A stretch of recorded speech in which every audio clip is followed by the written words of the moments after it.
फिर से स्वागत है। बाजार में लगातार तीसरे दिन तेजी है। निफ्टी ने पार किया है 17,700 का आंकड़ा, लेकिन आज थोड़ी सी कंजम्पशन वाले जो स्पेस में जो स्टॉक्स हैं उनमें थोड़ा सा प्रेशर है और हम देख रहे हैं कि मैरिको में आज दबाव के साथ हो रहा है ट्रेड।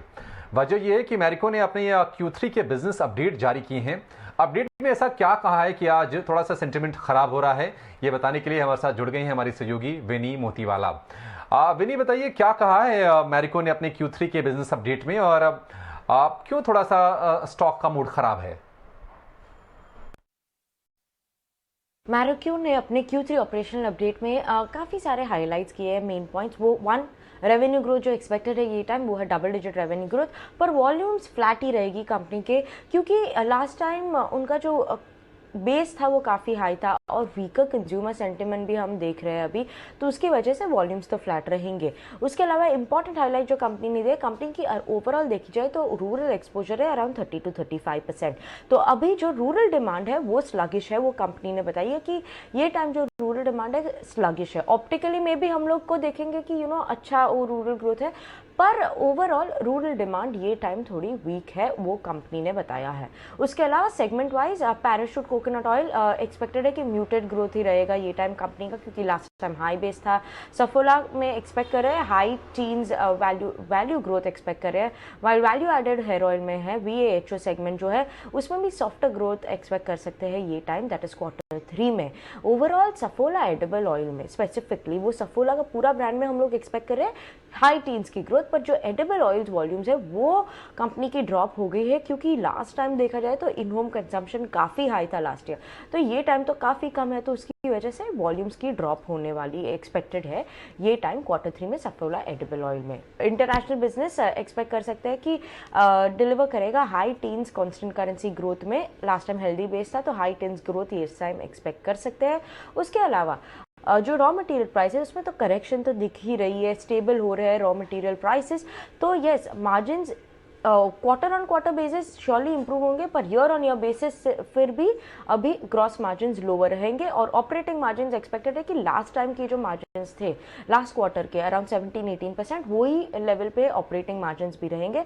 तो ओवरऑल हम लोग वॉच आउट करेंगे कि Q3 अर्निंग्स में मार्जिन्स की परफॉर्मेंस कैसे आ रही है, रूरल डिमांड ट्रेंड्स कैसे शेप हो रहे हैं, इन होम कंजम्पशन की क्या कॉमेंट्री है, ये इंपॉर्टेंट फैक्टर्स होंगे वॉच आउट करने में Q3 के अर्निंग्स में। शुक्रिया विनी इस जानकारी के लिए। तो मैरिको के लिए थोड़ी सी चिंता की बात, क्योंकि जो वॉल्यूम ग्रोथ है वो फ्लैट रहने की आशंका है। हालांकि जो रेवेन्यू की जो ग्रोथ है वो डबल डिजिट यानी कि 10% से ऊपर जाने की उम्मीद कंपनी ने जताई है Q3 में, यानी कि जो मौजूदा जो तिमाही जब ये बीती है पिछले महीने में उसके जब नंबर जब आएंगे तो उसमें हम ये सारे आंकड़े आते हुए हम देखेंगे जो भी प्रेशर की बात कर रही है मैरिको। लेकिन रवि, एक राय आपसे इस पूरे स्पेस पर चाहेंगे। देखिए, जो रॉ मटेरियल कॉस्ट की जो प्रेशर है, जो इन्फ्लेशन वाला जो प्रेशर है वो FMCG कंपनी ने झेला है पिछले 3 से 4 महीने में। हमने देखा है कि अक्टूबर ऑनवर्ड्स थोड़ा से pressure across the segment feel हुआ है, चाहे वो इमामी हो, मैरिको हो या फिर ITC भी हो। थोड़े बहुत उछाल ITC में आए, लेकिन वो भी प्रेशर लगातार दिख रहा है। लेकिन एक स्टॉक है इसमें इस स्पेस में, कोलगेट। हमने देखा है रवि की कोलगेट में पिछले 1 महीने से अच्छा मोमेंटम है स्टॉक में।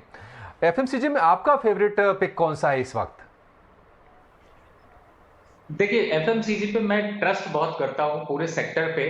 बार बार जो है वो कमोडिटी प्राइसेस का एक इम्पैक्ट उनके बैलेंस शीट में देखने को मिलता है, लेकिन वो टेम्परेरी फेज होता है एक तरीके से, क्योंकि देखिए जिस हिसाब से यहाँ पर रॉ मटेरियल कॉस्ट बढ़ी है, ग्रोथ स्ट्रक्चर उस तरीके से नहीं बढ़ रहा, लेकिन मुझे एक्सपेक्टेशन ग्रोथ स्ट्रक्चर की यहाँ पर ज्यादा है। तो मुझे लगता है कि आपने जिन स्टॉक्स की चर्चा की, चाहे वो ITC हो या फिर एक तरीके से देखें तो HUL है, कोलगेट है, ये सभी स्टॉक्स जो है वो अगर आपके पोर्टफोलियो में, तो इनका रेशियो थोड़ा कम रखिए, लेकिन जरूर रखिए, क्योंकि ये डिफेंसिव स्टॉक्स होते हैं, मार्केट की वोलेटिलिटी में काफी काम आते हैं। अब जहां पर पोर्टफोलियो की चर्चा चल रही है तो वहां पर इस बात का जरूर ध्यान रखिए कि आपने अगर 100 रुपए का निवेश किया है तो आपका 15 से 16 रुपए का निवेश, यानी कि अपने पोर्टफोलियो का 15% का निवेश आपका एफएमसीजी सेक्टर में होना चाहिए। और आप जिन स्टॉक्स की चर्चा कर रहे हैं उन पे, अब पर्टिकुलर अगर मारिको की बात करें, देखिए ये अक्रॉस द इंडस्ट्री ये प्रेशर आपको देखने को मिल रहा है,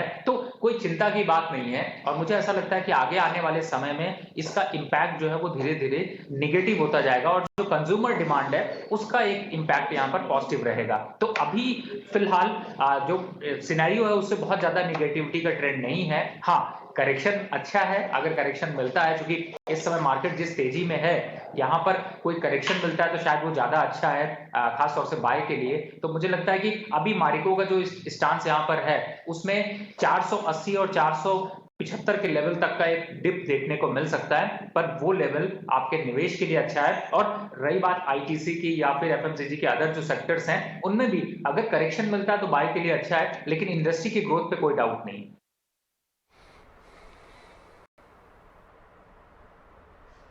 ठीक है, तो एफएमसीजी स्टॉक्स में आप करेक्शन में खरीदारी कर सकते हैं, यानी कि थोड़ी सी गिरावट आए तो आपके लिए बेहतर मौके बनते हुए दिखेंगे। चलिए अगले दर्शक को जोड़ेंगे इंदौर से। अब मयंक जोशी हमारे साथ फोन लाइन पर जुड़ रहे हैं। मयंक नमस्कार, पूछिए क्या जानना है आपको? जी सर, मेरे पास यस बैंक के 200 पड़े हैं 13.88 के भाव के, तो आगे इसका कैसा क्या रहेगा? होल्ड करना चाहिए? 13 रुपए की 13.88 पैसे। मयंक जी, पहले एक सवाल का जवाब दीजिए। आपने जब यस बैंक जब खरीदा था आपने, तो आपने क्या सोचा था? इसके बारे में आपने स्टडी किया था, या फिर आपने ये सोचा कि चलो अब तो 10-15 रुपए के आसपास शेयर है, ले लेते हैं, एक जुआ ही खेल लेते हैं स्टॉक में, ये सोच थी आपकी?